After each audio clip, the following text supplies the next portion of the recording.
Okay, we have some breaking news to share with you. We're going to go with it now. The much-admired, beloved, Oscar-winning actor Philip Seymour Hoffman has been found dead today.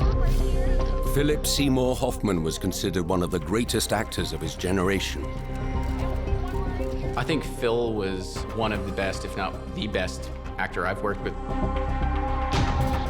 By the age of 39, he had won the Academy Award for Best Actor for his title role in Capote. The first time I saw Phil, it was like, wow, that dude's an actor. He took it to another level. At the peak of his career, he was starring in Hollywood blockbusters like Mission Impossible 3 and the Hunger Games trilogy. He could give you 2 minutes in a film, and you took those 2 minutes, and that was what you took out of it. But on the morning of the 2nd of February 2014, 46-year-old Hoffman was found dead in his New York apartment. My gut instinct that night was that he was troubled by something. All right, we have some new information on Philip Seymour Hoffman's death. Law enforcement officials say he was found with a needle in his arm and what is believed to be heroin. Heroin is one of the world's most powerful narcotics, and in overdose can cause respiratory depression and death. But in my experience, it's unusual for a single drug to be the sole cause of death. So I suspect that heroin is only part of the story.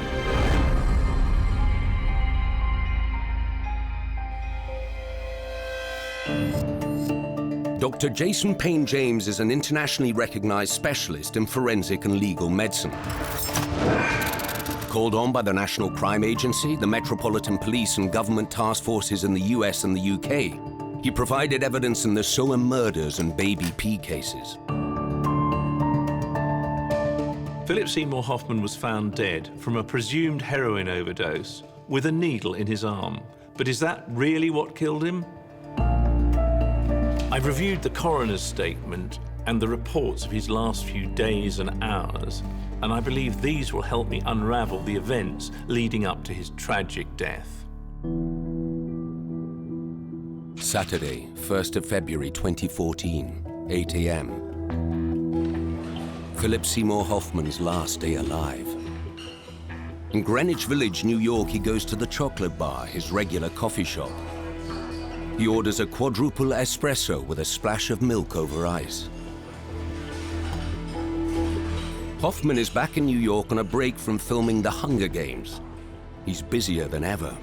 He's just filmed a pilot for a comedy series called Happy-ish, and he's directing his second film, Ezekiel, due to star Amy Adams and Jake Gyllenhaal. But his personal life is in crisis.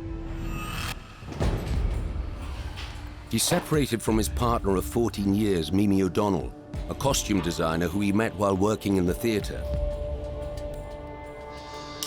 He's left the family home and their 3 children, and is living in an apartment round the corner alone. In the weeks leading to his death, Philip was seen looking disheveled, looking bloated, unhealthy, looking a real mess. Looking at these photos, he's not a picture of health. He's overweight, he's smoking. We understand he's drinking a lot of coffee. He's doing what many people do when they're stressed. Hoffman's reputation as an exceptional actor was established very early on. I think Phil was one of the best, if not the best, actor I've worked with. He was very unique. Some actors act like themselves, and that's their best role. But he could adapt to anything, really. Hoffman first grabbed audiences' attention worldwide in his show-stealing performance as the lonely and desperate boom operator, Scotty, in Boogie Nights. You want to get inside? When did you get this? Yesterday. Hoffman humanizes an otherwise pathetic and desperate character whose love is unrequited. Yeah, it's really great. You want to go for a ride? Or... Wait, fuck, hell, how much time? When his kiss is rejected, Hoffman's forlorn look and sense of desperation poignantly captures his humiliation at misreading the friendship. Yeah, I like you, Scotty. Can I kiss you? Scotty, I don't... Please, can I kiss you on the mouth? No! Like so many Philip Seymour Hoffman roles, he wasn't the star of the film, and yet it was his role we remembered. He could give you 2 minutes in a film, and you took those 2 minutes, and that was what you took out of it. Hoffman made over 60 films in his career, but as well as being a star on screen, one of his greatest loves was the stage. I met Phil in 2005. That's when I started working with Labyrinth. He was fearless. No matter what the role was or what the project was, he saw something interesting in it and he would just jump into it. He could play grotesque in a way that shocked you because it was so grotesque, but also shocked you because you liked the person so much. In 2005, at the age of 36, Hoffman played his first major leading role and won the Oscar for Capote, an acclaimed biopic about the famous American writer. Capote really showed that he was the actor of his generation, and he could do anything. He could play any role. And that was something that got directors really hungry to work with him. It meant that, you know, he became one of the most bankable stars in Hollywood. But by the time of his death in February 2014, the pressures of work and stardom had taken their toll. When police searched Hoffman's apartment, journalist Chris Buckton was at the scene. Police were very open about what they'd found to me. They talked about how drugs had played a major factor. What stood out in my mind when we were speaking was that police also found a lot of prescription drugs.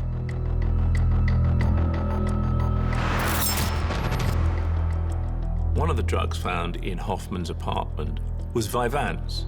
And I find this interesting because in the US, Vyvanse is licensed to treat ADHD.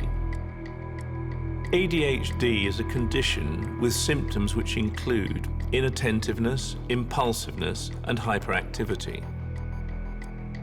Having looked at reports of his early life and his professional life, I see no evidence that Philip Seymour Hoffman suffered from ADHD. Indeed, by all accounts, Hoffman was driven and hard-working. He excelled at school, and in 1986, at the age of 19, he was accepted into New York's prestigious Tisch School of the Arts. Those who worked with him describe him as diligent and focused. He's a very clean director, I felt like, very neat and very to the point. Like, he wasn't messy with how he did things. So why would Philip Seymour Hoffman be taking the ADHD drug Vyvanse? Vyvanse is also a powerful appetite suppressant, and many people abuse it to try and lose weight. So is it possible that's what Philip Seymour Hoffman was doing? Hoffman was a regular at Automatic Slims, close to his apartment, where bartender Kent Peterson got to know him well. He'd always have a cheeseburger. To my knowledge, whenever I took care of him, that's all he ever had.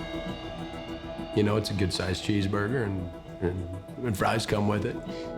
Philip's weight fluctuated as he played different roles. Philip struggled with his weight throughout his life, and it became more apparent while he was on stage doing The Death of a Salesman, where his weight had ballooned 50, 60 pounds. It's possible Philip Seymour Hoffman was using Vyvanse to control his weight.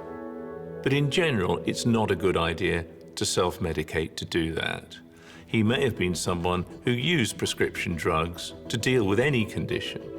So I need to investigate his relationship with drugs further to understand the circumstances of his death. Philip Seymour Hoffman's body was discovered on Sunday morning on the 2nd of February 2014.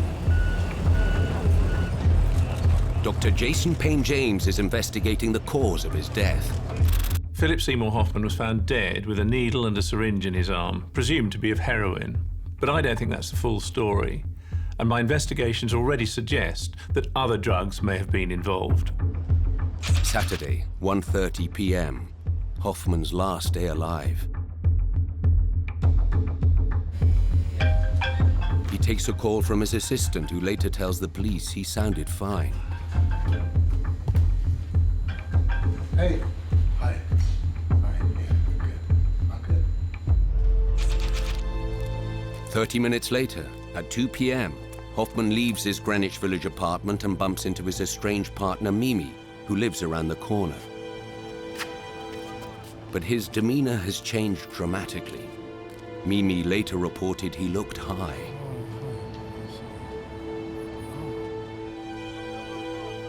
If true, it wouldn't have been the first time that Hoffman had dabbled with narcotics. He tried rehabilitation in his early 20s, which he confessed in an interview. In fact, you went into rehab at a fairly early age. Yeah, that's what I thought. Yeah, I did. I went, I got sober, I was 22 years old.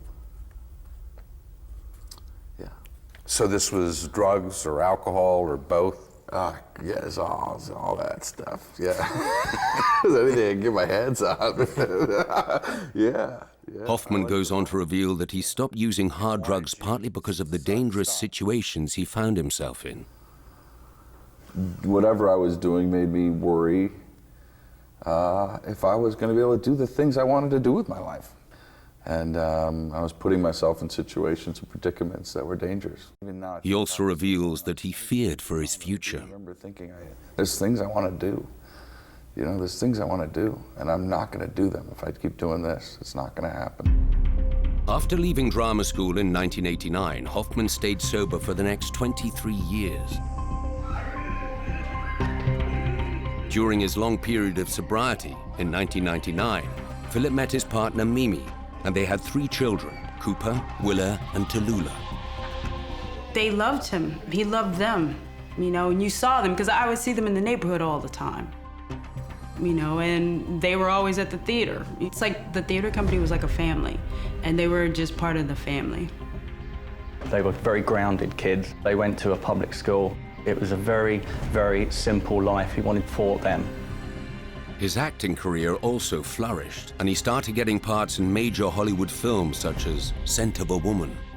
But Hoffman always remained in touch with his roots, directing plays in respected local theater, The Labyrinth. Being directed by Phil, he was, it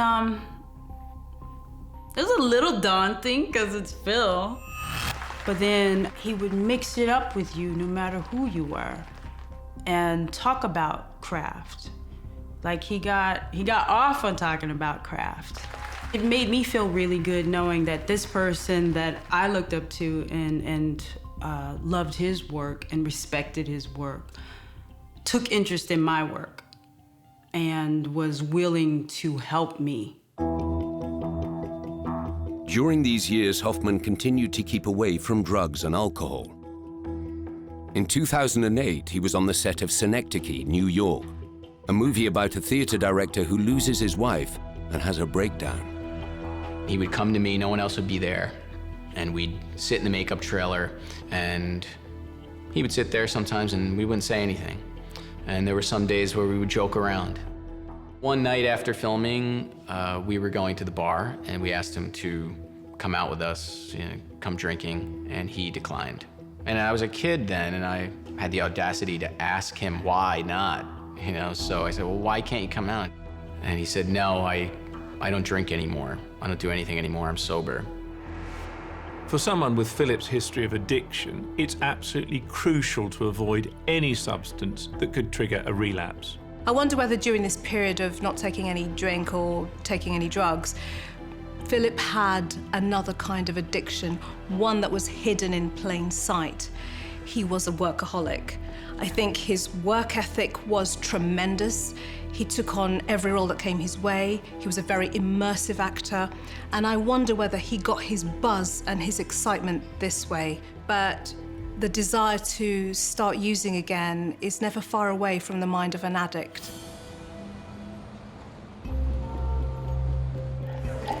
September 2011, just over 2 years before his death. Shooting on Hoffman's latest film, The Master, is completed.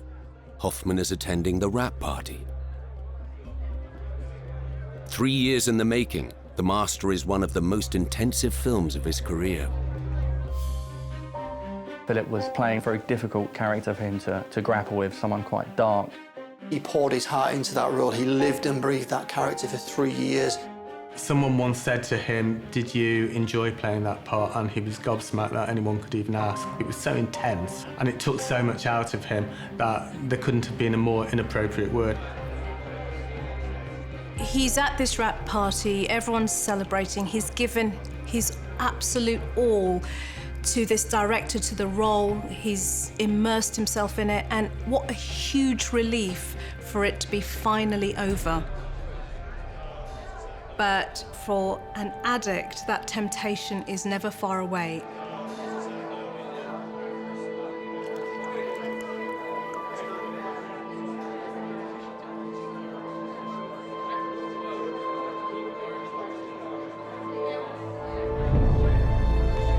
At the wrap party, Hoffman's resolve is broken. He takes a drink.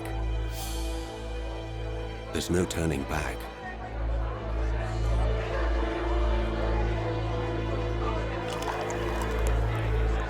He said, "I'm not interested in drinking a little bit." He couldn't give a shit about social drinking. There was nothing social about drinking to him. Drink was something you did and did and did and did till you were obliterated. So when Mimi had come across her husband on the street on the day of his death, could he have been merely drunk? To me, this description doesn't suggest alcohol, and looking at the coroner's statement, there is no mention of alcohol in his system. So alcohol doesn't appear to have played any part in his behaviour on the day of his death, nor did it play any part in the cause of his death. But interestingly, I see that the coroner reports that he'd been taking benzodiazepines. And benzodiazepines are a group of drugs with many uses, one of which includes the treatment of alcohol dependence. Was Philip Seymour Hoffman self-medicating to treat alcoholism? Benzodiazepines affect neurotransmitters in the brain, resulting in calming, but they also may be used in the shorter term to deal with the physical symptoms of alcohol withdrawal. The presence of benzodiazepines in his system suggests to me that he may have been trying to do something about his alcohol addiction.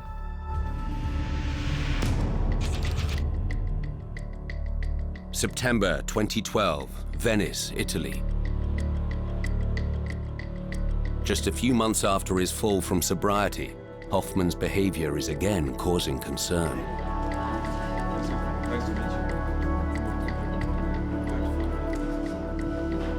When Philip Seymour Hoffman was in Venice at the Venice Film Festival promoting the movie The Master, there was a lot of speculation about his state of health.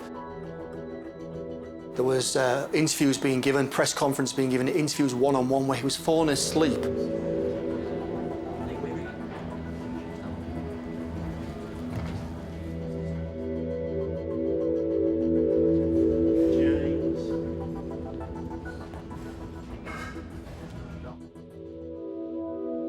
Hoffman blamed his behavior on jet lag, but friends later reported that prior to his death, he'd been taking the prescription drug OxyContin. OxyContin is an extremely powerful painkiller that can be used to treat serious pain in joints and in the skeletal system.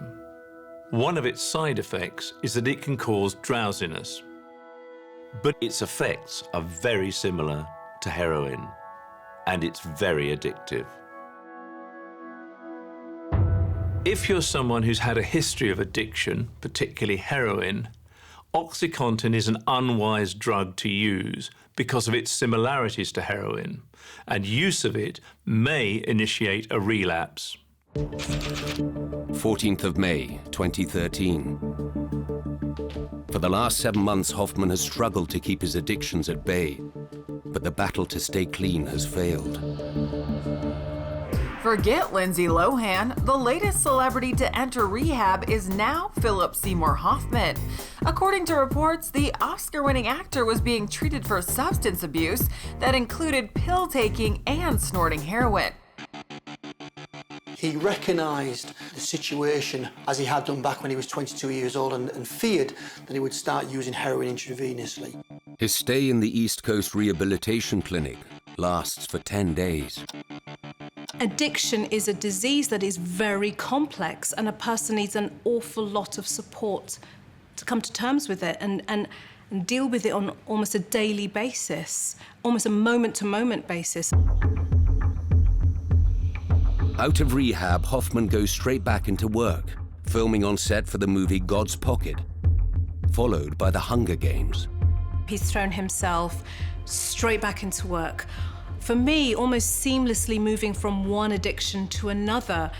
He's working very hard again, he's putting himself under pressure again, and I think trying to get his buzz from the rhythm of work again.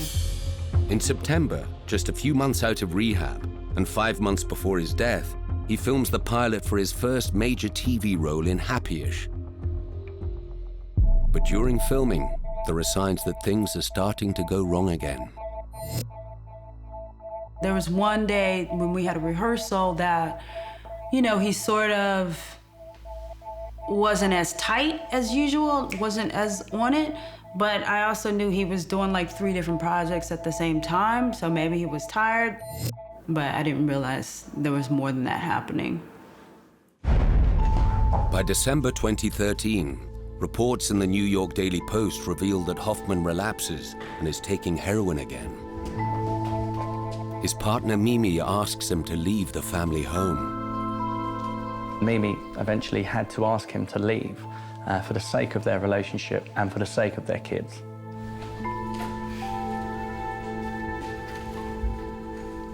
She must have been at her wit's end, seeing the man that she loved in this grip of addiction. You know, after so long, after so many ups and downs with him, it was a case of tough love was the stick, and the carrot was the fact that one day they would be back together in this loving family life again.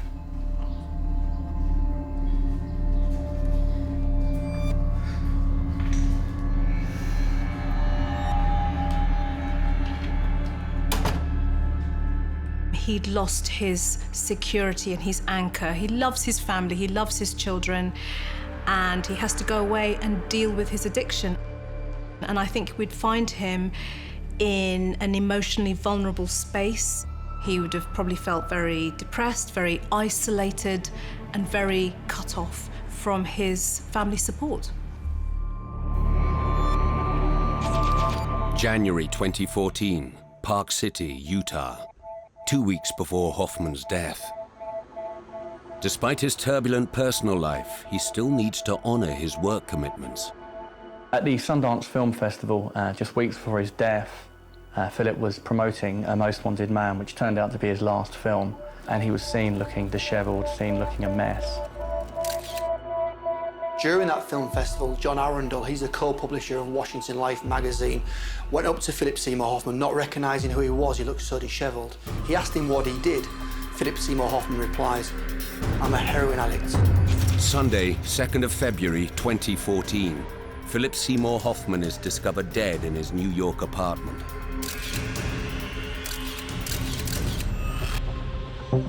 Forensic physician Dr. Jason Payne-James is investigating the cause of his death. We know that Philip Seymour Hoffman was found with a needle in his arm, with a syringe reportedly containing heroin. In my experience, it's unusual for a single hit of heroin to kill you, so I need to know a lot more about his drug use before I can determine the ultimate cause of death. So we're beginning to build up the complex picture of Philip Seymour Hoffman's drug and alcohol problems.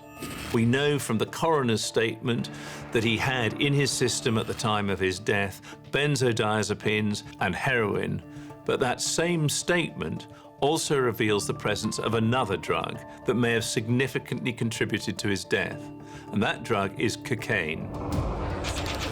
30th of January, 2014. 3 days before his death. On a break from a grueling shoot for the Hunger Games, Hoffman is in a bar in Atlanta, Georgia. He was seen with a woman. They were drinking quite heavily. But it's not his drinking that's caught people's attention. What stood out amongst people's mind was how many times this guy kept on going to the bathroom. It wasn't just once or twice. It was about a dozen times. The pattern of behaviour described is very typical of somebody binging on a drug.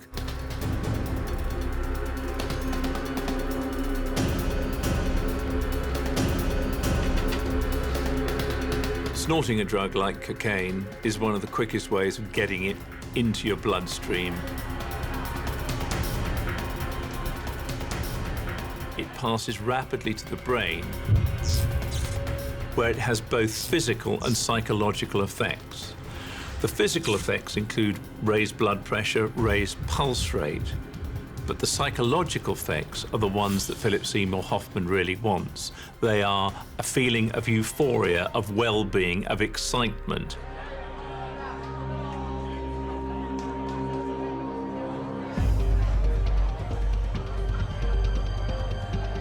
After 15 minutes or so, those effects rapidly dissipate, and after 30 minutes or so, they're almost gone.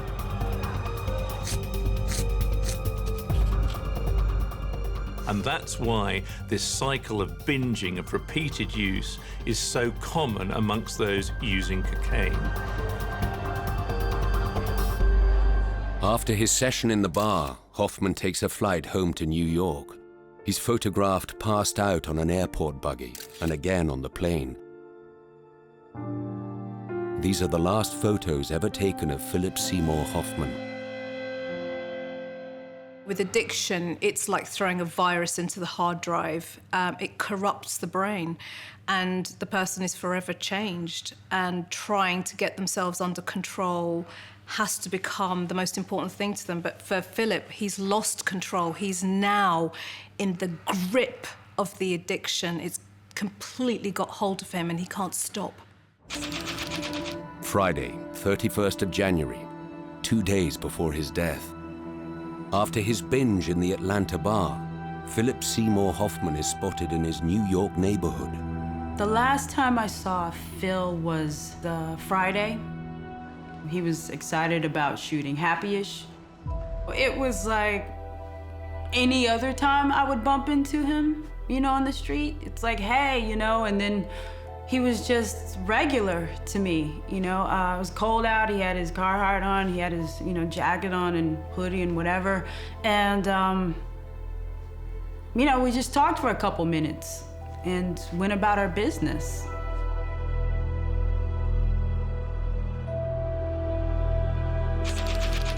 Saturday, February the 1st, 8 p.m.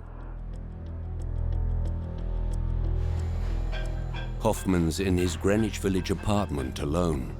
He speaks with Mimi, this time on the phone.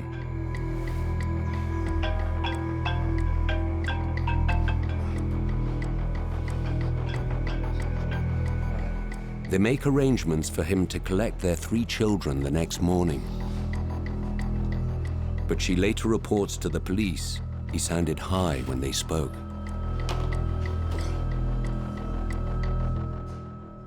From Mimi's description of how Philip Seymour Hoffman sounded on the phone, it's impossible to say what drugs he'd taken.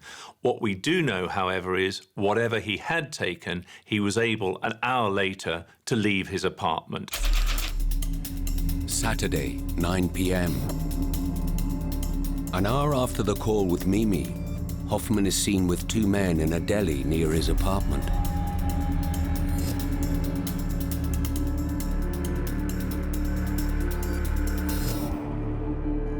At the deli, he goes straight to the cash point where he's seen by a witness withdrawing $1,200 in separate transactions of $200 each. The speculation and the inference was amongst us all that those were his dealers supplying him with the drugs. At the time of Philip's death, there was a real problem on the East Coast with heroin that had been mixed with fentanyl. It's a drug that's used to cut up heroin. There had been a series of deaths. I think at one point there was 5 or 6 deaths in 1 week. Saturday, 10 p.m. This is the last time he's seen alive. He's in Automatic Slims, a bar around the corner from his apartment.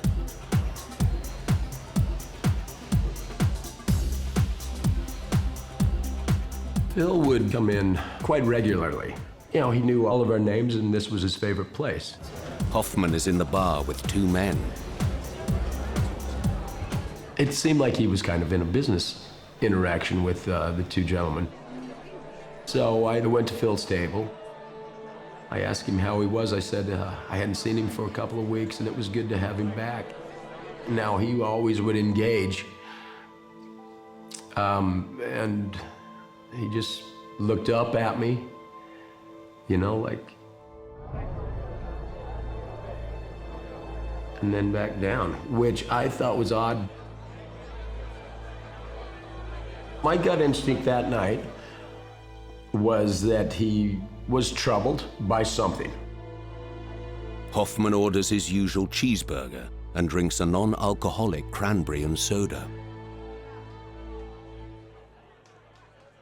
The last night of Phil's life, he left right around 11:45.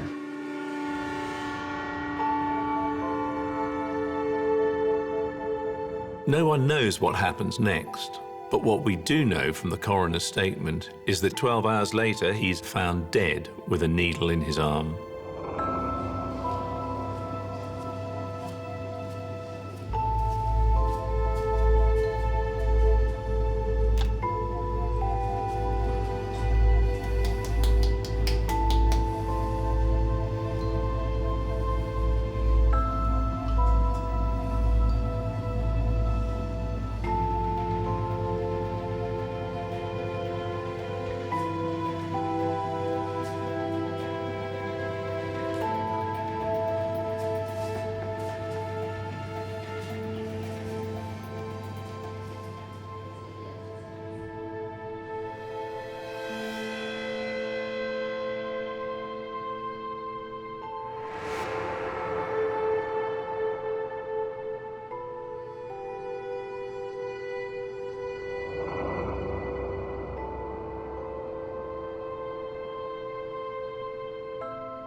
Sunday morning, 9 a.m.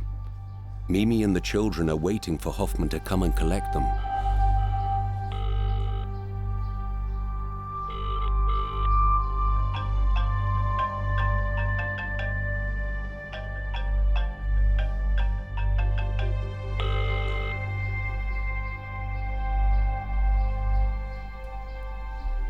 Worried, she asks a friend to check on him.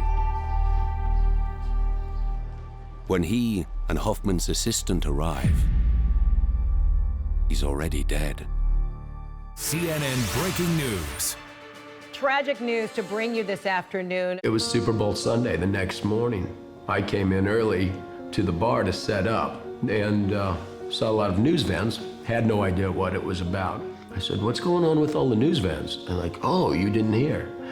Philip Seymour Hoffman died last night." And I was like, "What? I just took care of him last night." It blew my mind. Blew my mind. Yeah. When I heard about Phil's death, I was on a bus and somebody had tweeted to me. I'm on my phone. I couldn't open it. I couldn't, scroll down to, I was just kind of reading bits and parts of it. And I saw dead, and I just, I couldn't right then. I had to just sort of,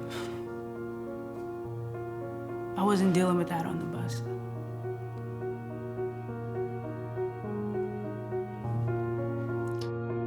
When I found out that Phil died of substance abuse, I was really mad. I was really angry. I said, well, man, that guy was sober for all these years, and I didn't think that he had a problem anymore, and obviously he did, and I don't know how covered up it was, and I was really angry. We have this just in on the investigation into Philip Seymour Hoffman's death. Close to 50 bags of heroin, all found in his apartment, according to 2 law enforcement sources. As well as this huge supply of heroin, the NYPD found a whole array of drug paraphernalia, including 20 hypodermic needles. Just days after Hoffman's death, the press begin to draw their own conclusions. The press speculate that a speedball killed him, that is, a mixture of cocaine and heroin injected intravenously. However, the coroner's statement is quite clear. It gives no suggestion as to how those drugs were administered, whether they were injected, or whether, for example, the cocaine was taken earlier by snorting. As far as I can see, the press reports that Philip Seymour Hoffman died from a speedball injection are not confirmed. So if a speedball is not ultimately responsible for Hoffman's death, could it be the quality of the drug he was taking? There were reports at the time of Philip Seymour Hoffman's death of the availability of a very dangerous supply of heroin along the east coast of America in cities including New York. A more potent and lethal form of heroin. Supercharged heroin mixed with the powerful painkiller fentanyl. Tainted heroin is turning up everywhere in the Northeast, where there have been dozens of fentanyl-related overdoses. Fentanyl is a powerful synthetic opioid used in pain relief after cancer or major surgery. It's said to be 50 times more potent than morphine. But if it's cut with heroin and injected unknowingly by a drug addict, there is a very, very real risk of death due to respiratory depression. Had Philip Seymour Hoffman become the latest victim of this lethal form of heroin? On the 2nd of February 2014, Philip Seymour Hoffman was found dead from an apparent drug overdose in his New York apartment. Dr. Jason Payne-James is investigating what killed him. At the time of Hoffman's death, a deadly batch of heroin cut with a powerful painkiller, fentanyl, was taking lives along the East Coast. In Hoffman's apartment, the NYPD found 50 packets of heroin labeled Ace of Spades, which were sent for testing. When tests were conducted on the bags of heroin seized from Philip Seymour Hoffman's apartment, they were found to be uncontaminated with no fentanyl. It was normal street heroin. When Hoffman's body was taken for autopsy, the initial results were inconclusive. But in the case of drugs overdose, it would be usual for the investigators to consider the possibility of suicide. Separated from his partner of 14 years and his 3 young children, living alone in rented accommodation, could Hoffman have wanted to take his own life?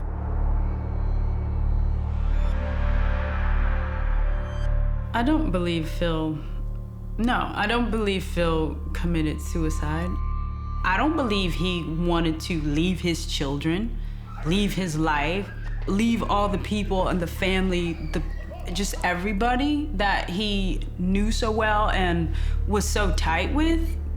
I mean, no, not at all. Phil would no, definitely not suicide.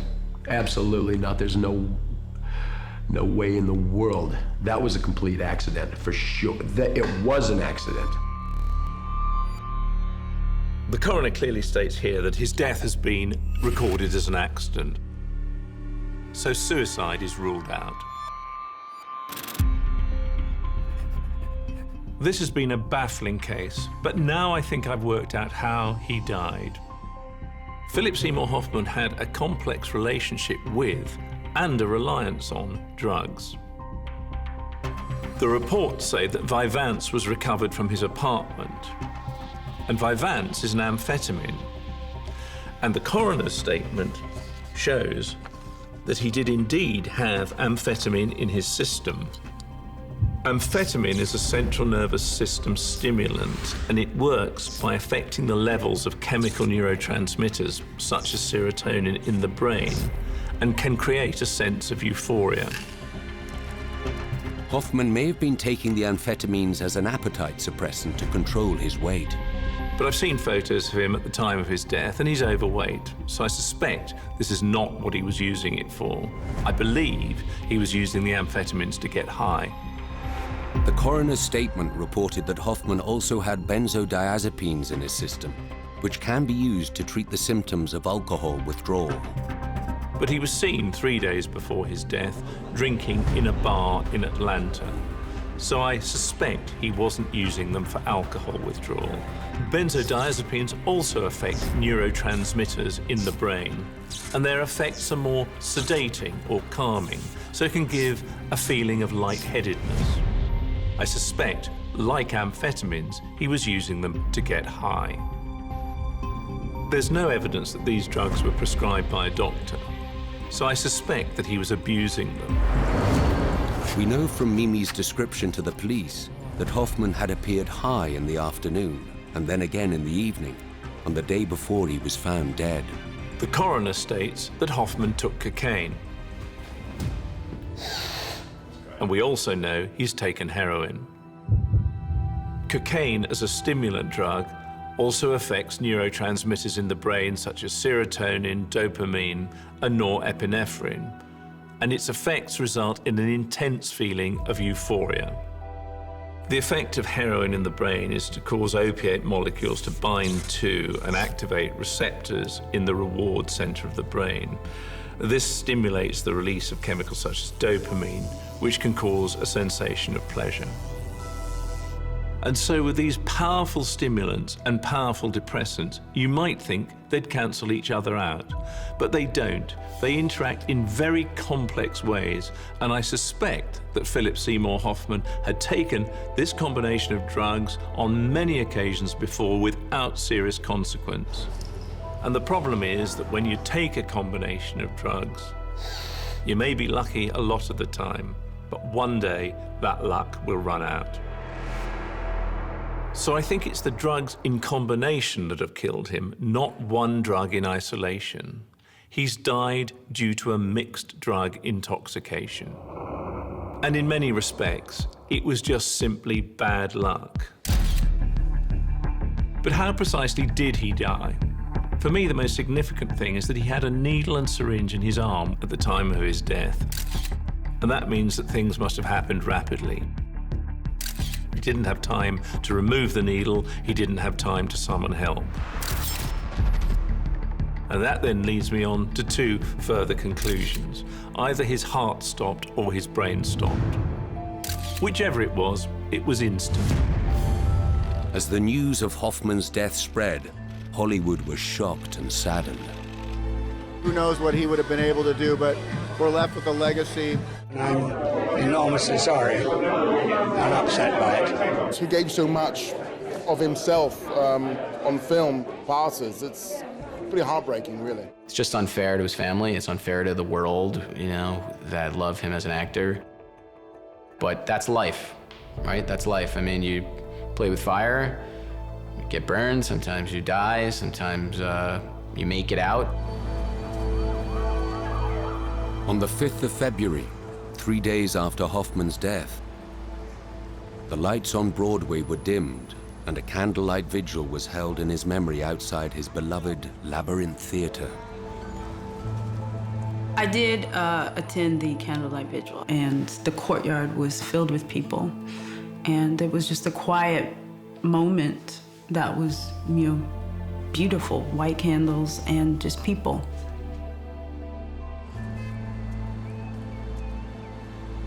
I still have my candle. So much of what we watch these days, it seems good at the time and then you forget it straight away. With him, you remember every performance.